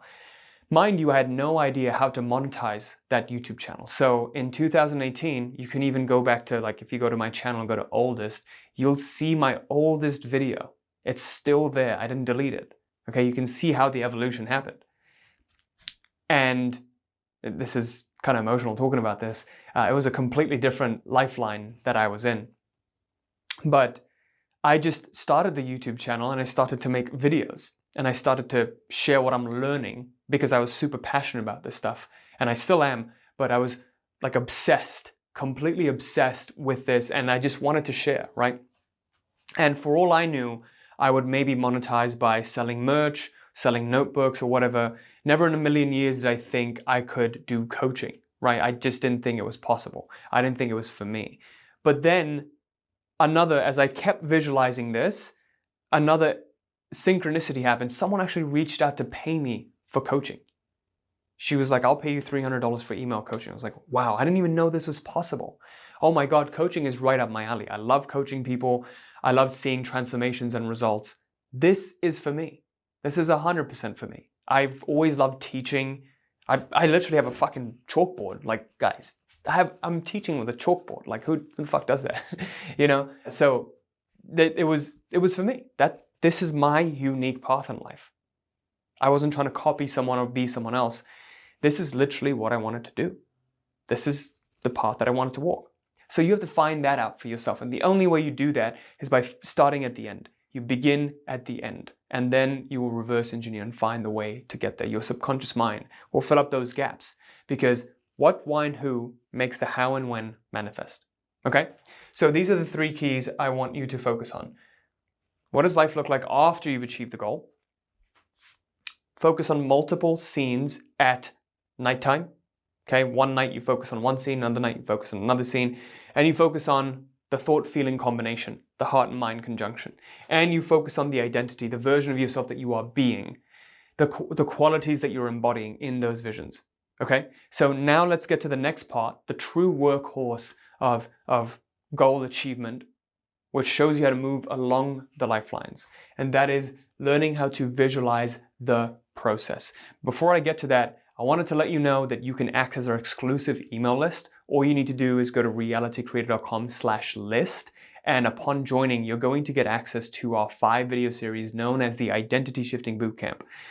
You know, viewers have literally just consumed that free content and have gotten amazing results out of that. And all you need to do is go to realitycreator.com/list, and you'll be able to access the Identity Shifting Bootcamp, which will show you how to fundamentally shift your identity so you can experience a brand new reality, the reality you would like to experience. So now let's get to process visualization, the second part.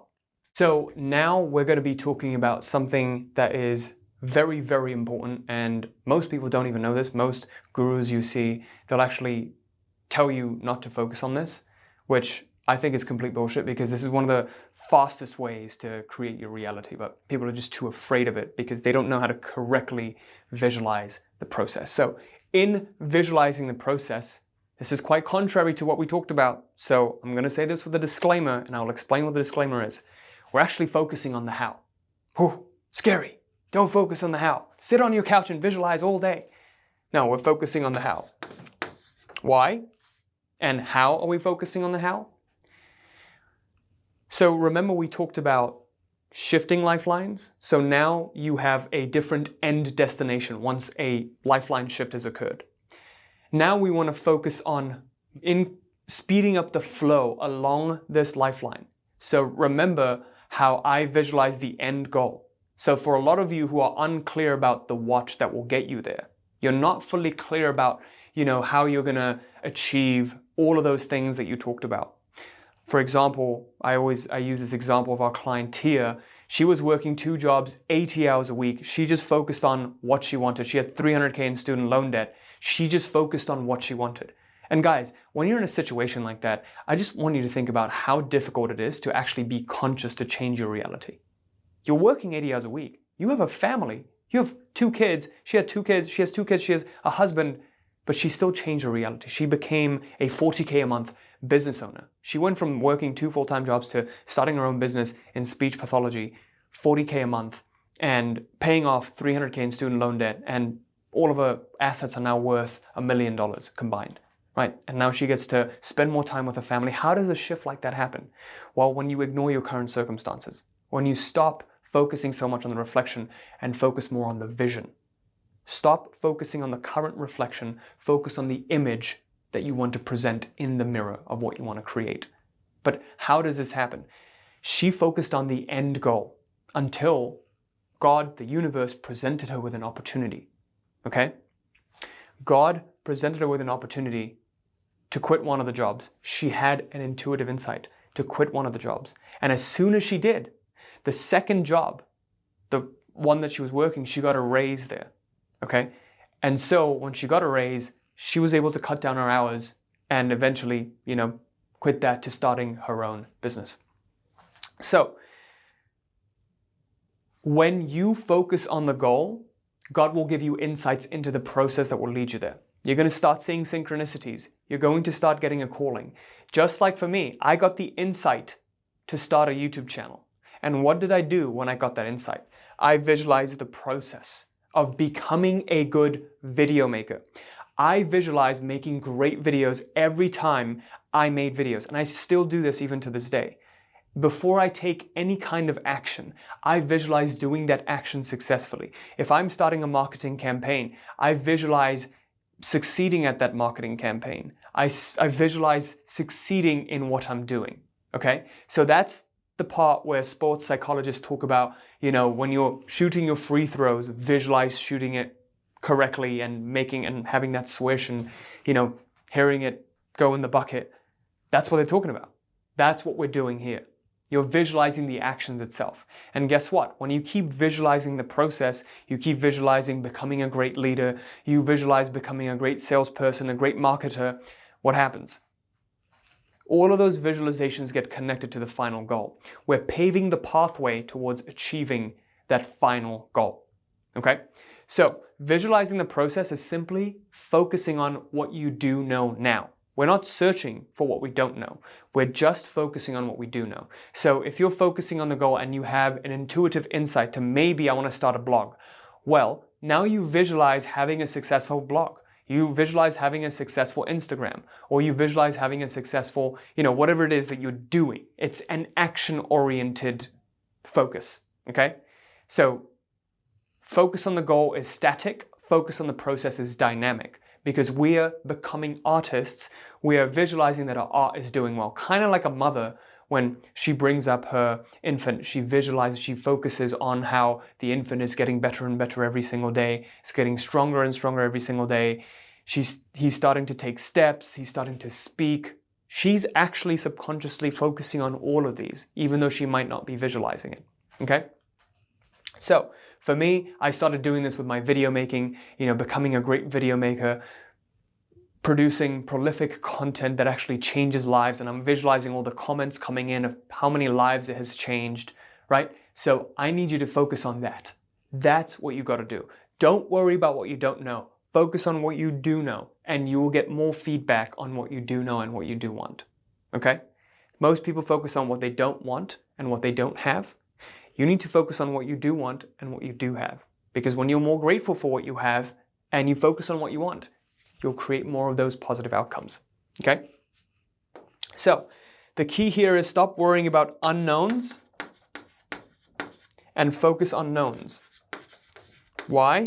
Because as you keep moving in the path towards your goals, the unclear terrain gets clearer the more steps you take. Think about it.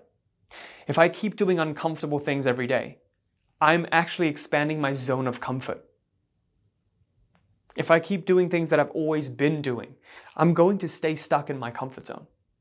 So, to expand your zone of comfort, venture out into unknown territory. And typically this unknown territory is more focused on the direction of your goal. So for example, if I want to become a successful business owner and I have I want to make content on social media, but I'm terrified of making content on social media. I'm nervous. I feel this imposter syndrome. Well, an uncomfortable action would be just making one short video. Not taking scuba diving. Well, that could even doing that could help. But it's more of a directed action if you directed it towards the life path that you're following, the lifeline that you're following, right? So, stop worrying about unknown and focus on known. Why? Because a weak plan executed with a definiteness of purpose will triumph over a strong plan executed with an indefiniteness of purpose. Guys, in this situation, the most crucial thing that you can do is have a strong resolve. Because if you have a definiteness of purpose, you have a strong resolve, everything else will take care of itself. That's it. When you get insights into the process, visualize the process. Okay, so now it's time to talk about the final visualization. And I've actually never shared this before, at least not to the public, but this will completely change the game for you. Why? Because there are hidden resistances that are always lying right around the corner. There's a reason why when you visualize, you get this feeling of anxiety or this pang of doubt that comes up. Don't lie, you felt it. When you visualize the goal, you start feeling it. You start feeling this anxiety that, oh, but it's not achievable for me. Oh, but I can't do it because I've failed so many times. What is that? How to mitigate that? This is how. You want to visualize the failure scenario. Now, before I get to that, could you do me a favor if you like this, if you don't like this? Just let me know in the comments below your genuine thoughts. I love to see engagement, and your feedback helps me make better content for you. So just leave me a comment, and if you're liking this, could you share this with a friend so they can benefit from it as well? I'm just trying to spread the message out there to the right people who are truly, truly interested in changing their lives. So let's get to visualizing the failure scenario. So before I begin this part, I want to share a tweet that I recently shared that I was inspired to share. It goes, "He who has nothing to lose has everything to gain. He who has everything to lose is more worried about losing than gaining." Now, I want you to think about this for a second. Has it ever happened in your life, things have been going well for a really long time, and then all of a sudden it doesn't. And now it hurts more than when you were at rock bottom, right? Because when you're at rock bottom, you have nothing to lose. When you have nothing to lose, you have everything to gain. So imagine living like that. Imagine living in a way where no matter how much you gain, you don't become attached to them. They don't define you. They don't become a part of your identity because you're beyond this. Because now you collect all of these belongings, you collect this business, the business that you've been working on, this sunk cost effect, right? The income that you've been making, and you've formed an identity around it. I am the kind of person who has this house, who makes this much money, and amongst my friend circle, I'm recognized as this kind of person, and I would never want to ruin that reputation, something that I've worked for, because otherwise everything that I've worked for will be a failure. But what if you stopped holding onto it so tightly? Typically, it's the people who really hold on to it tightly that end up sabotaging it, right? That's why we see a lot of clients who have been making a lot of money, but then all of a sudden, it all goes to shit. Something happens, all goes to shit. And then they get this huge ego check, and it humbles them. When you fail to humble yourself, God will do it for you, okay? I've seen this time and time again. And so I always have to remind myself, no, this isn't me. I'm actually a nobody. I'm simply embodying, choosing to step into this version of myself. In truth, I'm a nobody doing nothing, It's a very contradicting way to live, but life operates in dichotomies. You have to learn to balance the two ends of the pole. Otherwise, balance will be created for you. So where does visualizing the failure scenario come in? Most people, when they visualize their goals, there is subconsciously that fear of failure. That fear of failure is actually subconscious resistance. Here comes the handwriting. Okay, so you have subconscious resistance towards what you want to avoid. There's a quote, there's a Bible scripture that says, "Do not resist evil." The way I interpret that is, when you resist evil, you give it your power. Whatever you resist, you give it power. Whatever you love, you give it power. Okay? Reality doesn't discriminate between the different contexts. What you hate and what you love. You get more of what you hate, you get more of what you love. You get more of what you resist persists. So because you're subconsciously resisting the failure scenario, it's haunting you. It's controlling your life. What if you no longer resisted that failure scenario? What if you could move without resistance? Do you know what happens when you no longer have subconscious resistance towards failure? Imagine the last time you were playing a game for the first time.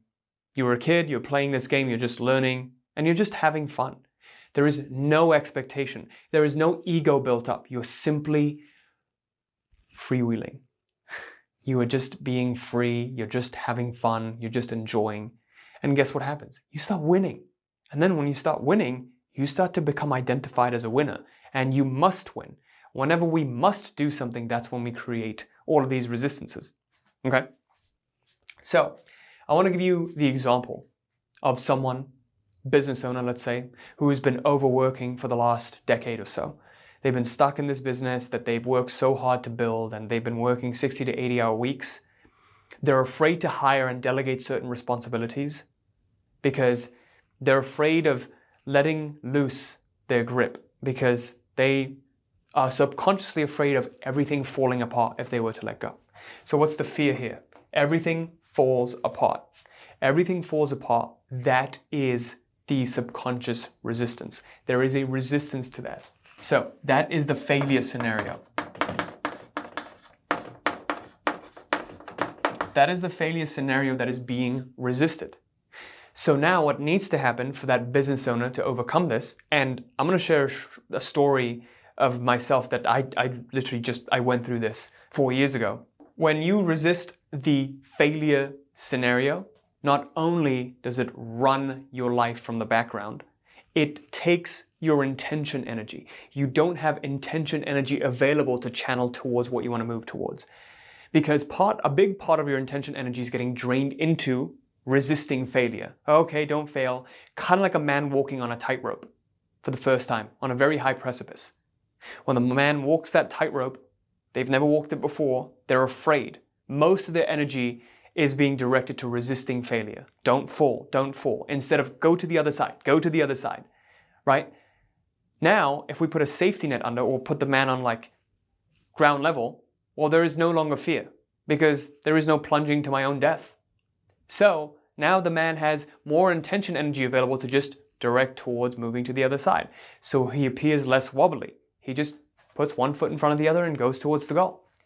So in the case of this business owner, focusing on being afraid of failure, the only way to overcome that is by accepting failure in the first place. Accepting the worst case scenario in the first place. So if the fear is everything is going to fall apart if I let loose, if I let go of control, well, yeah, fuck it. Let that happen. What's the problem? I've built it once, I'll build it again. But I refuse to continue to live like this for one more day. I refuse to live like this for one more day. I've spent the last 10 years doing this. I can no longer do this anymore. Something has to change. And that's when change happens. Change and transformation happens with 100% commitment. No half-assing it. So what happens though, for a lot of people, is they begin with that attitude, but then when shit starts to hit the fan, what do? They go back. They're like, oh, okay, no, you know what? I'm just not going to do this anymore. They retreat. They're not able to stay firm in their conviction. They fold. Don't fold. Stay with it. Follow it through to the end. Give your life to it. Commit your life to it. A lot of people think committing your life to something is actually a very high resistance thing. It's not. It's actually a path of least resistance. Because when you commit your life to something, you're willing to give your life to it. Full commitment. What are you basically saying? You're saying, you know what? I don't care. I'm going to go all in on this. All of my eggs are in this basket. I'm going to commit everything that I've got to this. No importance. Just going to commit. Okay? So this actually happened to me when I hired my first salesperson 4 years ago. And what was happening was I was doing everything in the business myself. I was making the content, coaching the clients, doing the sales all myself. And I was working around 60 hours a week, 60 to 70 hours a week. I was working Monday through Saturday from 7 a.m. to 7 p.m. 7 a.m. to 7 p.m. Monday through Saturday. And I did this for over 2 years, almost 3 years. And, I was presented with the opportunity. My mentors told me, hey, now is the time for you to hire someone and delegate this and step away from this. And I was very, very opposed to doing that. But I was burning out. I was losing passion for things, and I didn't have the kind of inspiration that I needed to move the business forward. But, I knew that this was the path forward for me. I had to do it.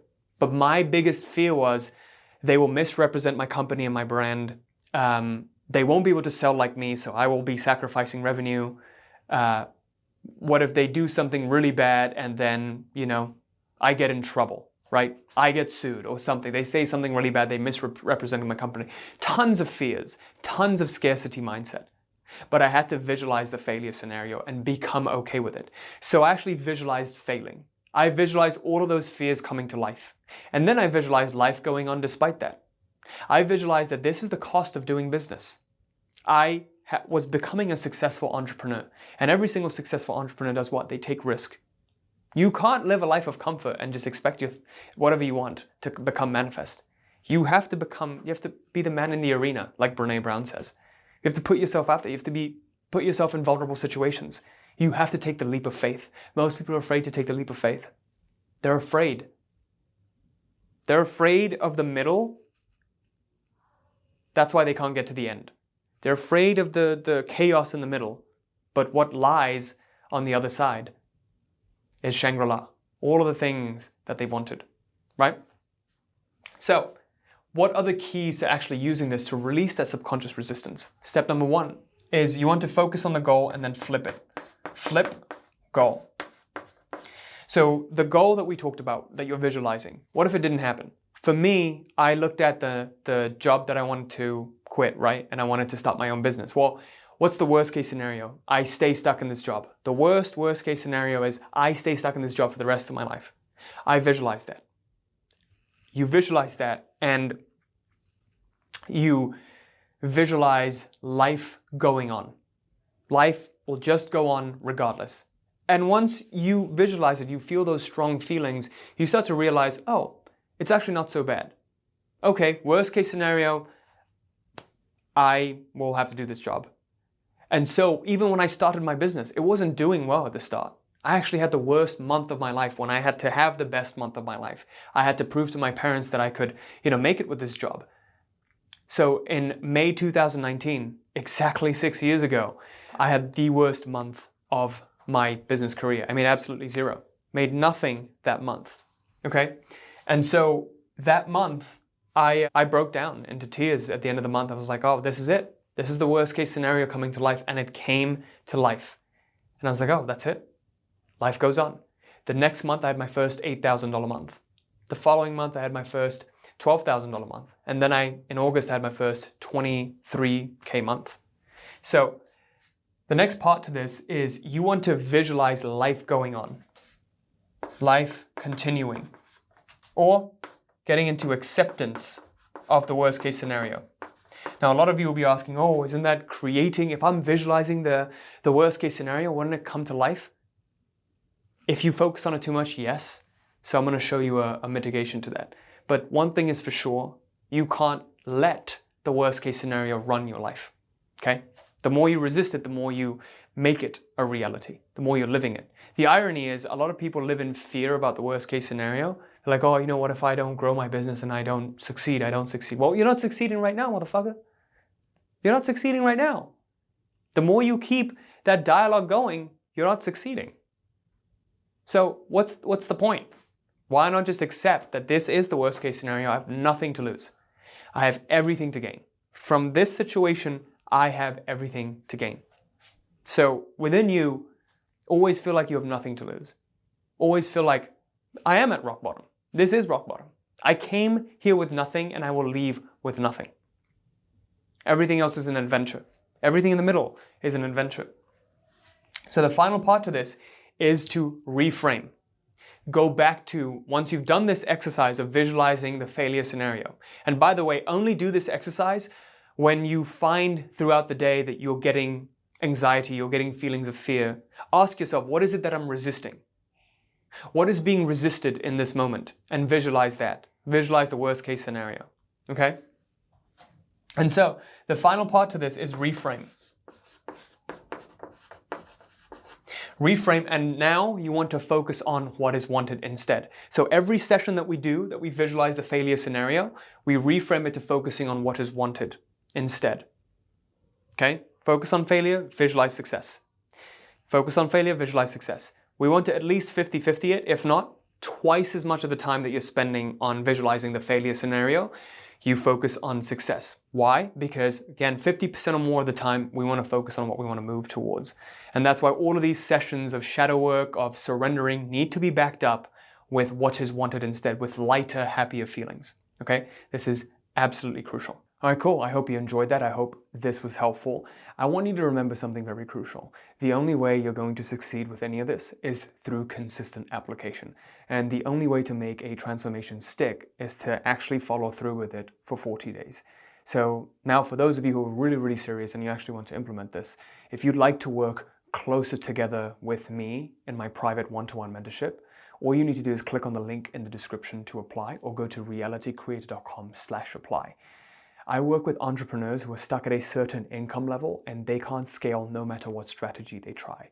And they see that there are things that are coming up from their past, a recurring pattern from their whole life, their whole lives. It just keeps repeating over and over again, whether it's a self-worth issue where you don't feel good enough, or you keep thinking about scarcity and how there's never enough.